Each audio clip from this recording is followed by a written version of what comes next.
The Justice League are a group of superheroes who protect the world from any threats, such as alien invasion and supervillains. They're basically the DC version of the Avengers. Now, the Justice League has been around for decades in comics and has been adapted into a lot of video games over the years, and this video is going to look through all of the Justice League video games ever made. To be on this list, the game has to feature the Justice League, meaning it can't just feature one or two members of the Justice League, such as Batman or Superman. Though they are Justice League members, the game has to actually feature several members of the Justice League working as a team in the game's universe, in order to qualify as a Justice League game. So let's start. Justice League Task Force, 1995. The first Justice League game was released on Mega Drive Genesis and Super NES and is a versus fighting game. This game starts with Darkseid attacking the Earth. The player then picks a Justice League member to play as and tracks down the other Justice League members for information, only to be attacked by them and discover that they are android duplicates. The hero then beats all of the Justice League members and eventually reaches Darkseid, and then they fight an android version of themselves, and after defeating the android version of themselves, the Justice League members are all saved. This game was not well received by critics, as the graphics and controls were terrible, especially when trying to use a combo, but it featured the Justice League, including Batman, Aquaman, The Flash, Superman, Green Arrow and Wonder Woman. Next we have Justice League Injustice for All, released in 2002. The game was released on Game Boy Advance and it ties into the animated TV series Justice League, specifically the Injustice League story, which involves an alternate version of the normal DC universe that has evil versions of the Justice League that have essentially taken over the world. It's a pretty good episode, and the story of a version of the Justice League that turns evil is one that the Injustice video game series has used to good effect. The members featured in this game are Batman, Superman, Wonder Woman, Green Lantern, the Jon Stewart version, The Flash, Hawkgirl and the Martian Manhunter, all of which are playable characters. Justice League Chronicles, released in 2003. Another game that was based on the Justice League animated TV series and was released on Game Boy Advance. The game has 3 levels that feature 2 Justice League characters. The first is Dark Winter, in which the Flash and Green Lantern have to stop Killer Frost.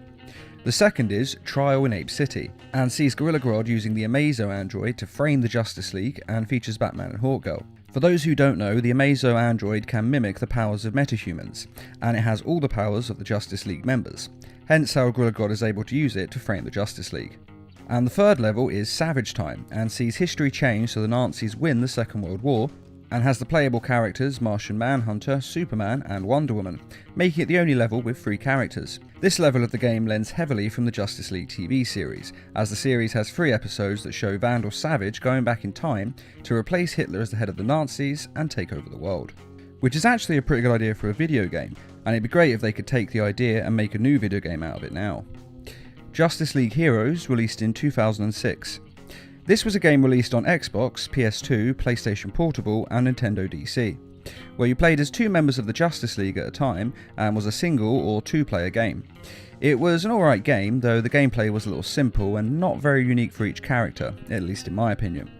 The Justice League members featured in this game were Zatanna, Mistress of Magic, John Jones, the shape-shifting Martian Manhunter, Green Lantern, Galactic Law Enforcement Officer, Flash, the fastest man alive, Wonder Woman, Amazon Princess of Themyscira, the Dark Knight Detective, Batman, the Man of Steel, Superman. And the unlockable characters are Aquaman, Black Canary, Green Arrow, Green Lantern, the Hal Jordan and the Kyle Rayner versions, Hawkgirl, Huntress and Supergirl, meaning this game had the most playable Justice League members in a game to date. The game's story was essentially Brainiac setting up different DC villains and sending them to attack people, as a diversion for him to steal the things he needs to achieve his master plan. Another Brainiac robot. But that one got away with the goods. He didn't take much. Just whatever was in these 2. A DNA sample, and that meteorite that landed in Utah last month. And the Justice League was of course stopping all the supervillains and then tracks down Brainiac, only to discover that the real villain was Darkseid all along, who was manipulating Brainiac to set him up with enough power to take over the Earth and then the rest of the universe. Brainiac is no more. Tremble before the power of Darkseid! Greetings, Superman. Get off my planet, monster! Normally, a threat from you is worth considering. But with both a mother box and a sensory matrix field generator at my command, I'd rather think you should get off my planet. Justice League Heroes, The Flash, released in 2006 for the Game Boy Advance. This was a spin-off game from the Justice League Heroes, and although you play as the Flash, many of the other members of the Justice League do feature, though for the most part only in small ways. There's not really much that can be said about this. It was just a normal spin-off that had some few likeable moments to it. On the whole not great, but on the whole not that bad either. Mortal Kombat vs DC Universe released in 2008. This game was released on PS3 and Xbox 360 and is a fighting game. Now, when it comes to a video game like this, most people think Injustice Gods Among Us was the first DC version. But before that, there was Mortal Kombat vs DC Universe, though it wasn't developed by NetherRealm but instead developed by Midway Games. The story is quite simple. The two universes are merging into one, and if that happens, then everyone in both universes will die, so they need to stop it. Unfortunately, everyone is infected with rage, which makes them unable to do anything but fight. This is all your fault! You accuse me? You helped Darkseid invade the Earth, remember? Fight! Fight! Fight! Fight! Both of you calm down! You're being poisoned by the combat rage. Poisoned by what? The dark energies from the world merge. We can't fight among ourselves. Fighting releases the rage and returns their mind to normal, but it also hastens the merger of the two universes. The game actually isn't that bad. That being said, it's nowhere near as good as the current Injustice games. But to be fair, although the game is okay, it's not great, and if you played it now, it probably would feel very dated, especially after playing the Injustice games. But the game had an impressive list of characters you could play as, including Batman, Superman, Wonder Woman, The Flash, Green Lantern, and Captain Marvel, all featuring in the main story as well. This is actually the first Justice League game to feature Captain Marvel. And though many of the critics and fans hated this game, NetherRealm really should make a version of it called Mortal Kombat vs Injustice, because that game would be pretty awesome, especially if it was done right, which the NetherRealm guys could do. Justice League Heroes United released in 2009. This game was an arcade game in the beat-em-up genre, and allowed up to 4 players to play at once. It's not that good a game really, it basically is just a standard beat-em-up game, but with a DC mod. DC Universe Online released in 2011. This was an action combat MMO release on Microsoft Windows and PS3 in 2011, then on PS4 in 2013, and on Xbox One in 2016. The game was written by comic book writer Jeff Johns, and it allowed the player to create their own new superhero, and they could pick the gender, personality, and most importantly, superpower of this hero. Pretty much any superpower is up for grabs, including flight, super strength, manipulation of fire, manipulation of ice, mental powers, sorcery, and a lot of others. But basically, all the standard superhero powers are available. The story involves Lex Luthor travelling back from a future in which Brainiac has conquered the world. I've stolen Brainiac's exobytes and released them into Earth's atmosphere. They hold the powers stolen from the heroes and villains of my time, and will bestow them on anyone they contact. The exobytes will create a new breed of superhuman to fight Brainiac's invasion. You must teach them to use their new abilities. He does this so the human race can defeat Brainiac and stop him from conquering the world, though there are a lot of other villains the hero fights as well along the way. The best thing about this game is the movie at the beginning that sees Luthor's team of supervillains versus the Justice League, and is one of the best DC animations of all time. The only downside is that this animated story is only at the beginning and then the animation style changes completely, which is usual for an MMO, but it would have been a fantastic game or even movie if the animation continued in this vein. And if you want to see the full clip, there is a link in this video's description. Justice League Earth's Final Defense, released in 2012. This game was released on Android and is an action game that features Batman, The Flash, Green Lantern, the Hal Jordan version, Superman, Wonder Woman, Aquaman and Cyborg. The design springing straight from the pages of the New 52 comics, and though it's just an Android game, the design of the characters is quite impressive. The game itself is the rather simple combat of walking around and punching the enemy. The story is pretty non-existent, but basically the League just stops supervillains like Lex Luthor, who is looking for revenge for some previous battle that we don't actually see. It's simple, but not actually that bad a game on the whole. LEGO Batman 2, released in 2012. This game was released on all major platforms, including the Wii, the Wii U, Xbox 360, PS3, PlayStation Vita, Microsoft Windows, OS X, Nintendo DS, and Nintendo 3DS. Now, in my opinion, LEGO Batman 2 was the best LEGO game made to date, and though the game is called LEGO Batman 2, it really should have just been called Justice League. Now, for most of the game, the Justice League don't actually show up, though Superman becomes a playable character about halfway through the game. The rest of the League all turn up right at the end of the game.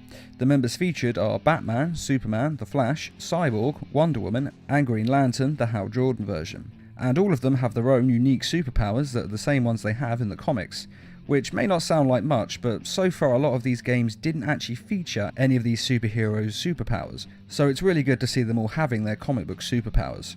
The plot of the game has Lex Luthor and Joker team up, which sees Batman and Superman having to team up to beat them, and then eventually calling in the whole League to take them down. Pretty much every member of the Justice League ever can be played as an unlockable character, including Martian Manhunter, who features in the game's cutscenes, though doesn't come along as a playable character in the main story. And the story of the game was actually so good that it was released as a straight-to-DVD animated movie. It's also the only LEGO game that I've ever got 100% completion on. As I said, it is my favourite, and if you're ill and can't leave the house for a few days, I fully recommend it. Injustice: Gods Among Us, released in 2013. This was a fighting game released on Android, Microsoft Windows, PS3, PS4, PlayStation Vita, Wii U, and Xbox 360. The game's story involves two alternate dimensions. In the main universe, the Justice League has actually dissolved into more of a militia, with Superman as a dictator and Batman trying to take him down, and to do so he needs to transport Justice League members from another dimension to get a kryptonite weapon to take out Superman. A kryptonite weapon? You kill him, you're no better than he is. I didn't say kill. It'll incapacitate him, nothing more. The weapon's in the Batcave. I need your DNA to unlock it. The game has many playable characters from DC in it, but the main ones in the story mode are Batman, Superman, Wonder Woman, Green Arrow, Green Lantern, Aquaman, The Flash, and Captain Marvel. Although I probably should say Shazam, since they've officially changed his name from Captain Marvel to Shazam. It's a fantastic game with a great story that's better than any DC live-action film to date, though maybe the first Justice League movie will beat it, but truthfully, I kinda doubt it will. Scribblenauts on Mars, 2013. This game is a puzzle game that was released on PC, Wii U, and Nintendo 3DS. It's a simple yet surprisingly fun game. It's the fifth in the Scribblenauts series, and the game focuses on Maxwell and his twin sister Lily, who always argue about which DC character would win in a fight. So they travel to the DC universe to find out, then get trapped there and have to figure out a way home. And if you like the Scribblenauts other games, then you'll love this one, as it's pretty much the same game but with cameos from all the best DC comic book stars. Young Justice Legacy, released in 2013. This game is an RPG that was released on Microsoft Windows, OS X, Nintendo 3DS, and Xbox 360. This game was a tie-in to the animated TV series Young Justice, and focuses mainly on the Young Justice team, which is made up of young heroes, most of whom are sidekicks to the Justice League members. And because of this, the Justice League does feature, though mainly in a mentoring capacity. To be honest, the game comes across as unfinished and rushed into production, as it's pretty terrible for the most part. The graphics look like the game was made a decade earlier, and the gameplay is a bit of a bam-busher. But the story does have its good parts, such as a few pieces of interesting story about the Young Justice universe that doesn't feature in the TV series. So if you want to see Aquaman discovering his father is Black Manta, or watch the death of the girl he loves, Tula, goodbye, my friends. I love you, Garth. Then the cutscenes are worth watching just to fill in these story gaps. Though if that's all you want, then rather than buy the game, just check out the links in this video's description. The Justice League members are the same as the show, though the game mainly focuses on Batman, Superman, Green Lantern, and Aquaman. LEGO Batman 3 Beyond Gotham, released in 2014.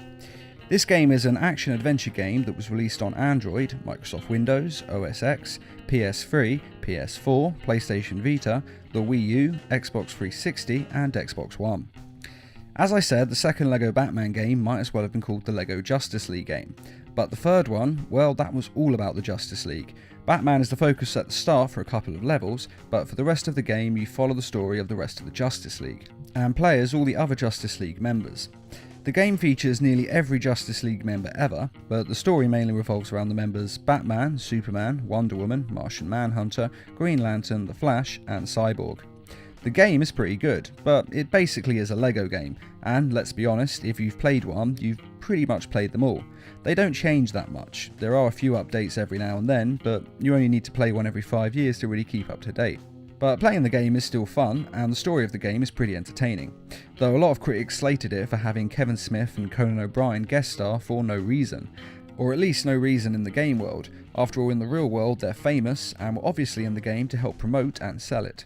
I took this part because my son found out that I had been made this offer, and he said, "You're doing this." Next we have LEGO Dimensions DC comic packs that were released in 2015 and 2016. The LEGO Dimensions game wasn't actually about the Justice League, although Batman does feature as one of the lead characters. The main story of the game features nearly every character from every cult franchise ever, but the Justice League don't, as of yet, have their own story in the game, which would be awesome incidentally, and hopefully they'll do in the future. But for the moment, the Justice League only feature as pack characters. But since the League is in the game and playable, this still counts as a Justice League game, though with no real plot, as the characters essentially just complete puzzles, collect studs and collectibles, and complete small tasks in the DC world. But it's still fun to play. Infinite Crisis, released in 2015. This game was a multiplayer online battle arena game that was released on Microsoft Windows. The release date was March 26, 2015, and then the game was shut down August 14, 2015, so it wasn't particularly popular. And as such, we're not going to spend much time on it. All you need to know is that it was a session playing game where you would pick a team and fight for 10 to 40 minutes. Critics were a bit mixed on the game, but ultimately most say that the game was just the same thing we'd seen before, but with DC characters as a mod, which may explain its short lifespan. DC Legends, released 2016. This game was released on Android and is a strategy role-playing game. The story follows the comic event of Blackest Night, which is a Green Lantern-based story about the Black Lantern Corps of Death. It's up to the player to stop the Black Lanterns by selecting a group of champions and using strategy to lead them to victory. And it featured pretty much every villain and Justice League worth mentioning, and the graphics to it were great considering it was on an Android. The gameplay was simple yet very engaging. All in all, it was a pretty good game.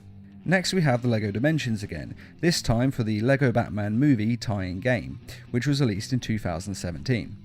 As I said, there's no main game in the LEGO Dimensions around the Justice League, but in the story pack that ties in with the LEGO Batman movie, the Justice League do briefly feature, so this counts enough to be in this video, though it's pretty much the same cameo that the Justice League has in the LEGO Batman movie. And the tie-in story is just a standard LEGO game, so you know what to expect with it. Justice League Action Run, released in 2017 and released on Android. This was a tie-in game to the animated series Justice League Action, which is actually a pretty good show. The game is very simple. It's a typical Android game that mainly has gameplay of tapping and swiping left and right. As the name suggests, the characters you choose to play as runs, and you collect objects, destroy objects and jump over things. There are also missions to accomplish, including boss battles, and it's not a bad game if you're on the train or something and need to kill some time. Injustice 2, released in 2017. This game is a fighting game that was released on Android, Microsoft Windows, Xbox 360, PS4 and Xbox One. Now, most would consider this to be the greatest Justice League video game ever made, myself included, though hopefully the third Injustice game will be even better. The story is set in a world where the Justice League was split, as Superman turned into an evil dictator and Batman opposed him, with heroes rallying behind either one. So this basically ended the Justice League at this point, but in the ending of some of the characters, a Justice League team is featured. The job's demands require that I leave the Justice League in Barry's and Hal's hands. Together they're molding the younger heroes into a force for good, unlike any Earth has ever seen. Which is a very unique Justice League across games, comics, TV series and movies alike. And though the game doesn't feature a solid Justice League, I don't think it can really be argued that this isn't a Justice League game, as all the members do feature. And lastly, we have Justice League Arcade. This is a game that was going to be for the Xbox 360, but was eventually cancelled before it was released. Though it actually doesn't look like that bad of a game at all. It may not be the best thing ever, but I've definitely seen worse. Though it has the same flaw to it that most of the bad games on this list do. They're not made as unique Justice League games. They don't have the abilities and powers of the DC superheroes. Instead, this game is just a generic beat-em-up that has been given a Justice League mod, which is probably part of the reason the game failed before it was even released. But if you would like to see more of the game, a link to a YouTuber's playthrough is in this video's description. and that is every version of the Justice League in video games. Personally, I think the best game series was the Injustice game series, but what was your favourite Justice League game? And are there any other games that you think should be on this list? Be sure to let us know in the comments, and I'd just like to say a quick thank you to those of you who made this video possible by donating to the Needle Mouse Productions page on Patreon. Patreon is a crowdfunding site that is helping us to bring you more videos each week and to raise funds for adapting comic book stories into short animated films. If you're interested in donating or just want to find out more, a link is in this video's description. And as always, thanks for watching, and feel free to subscribe, share, like and comment.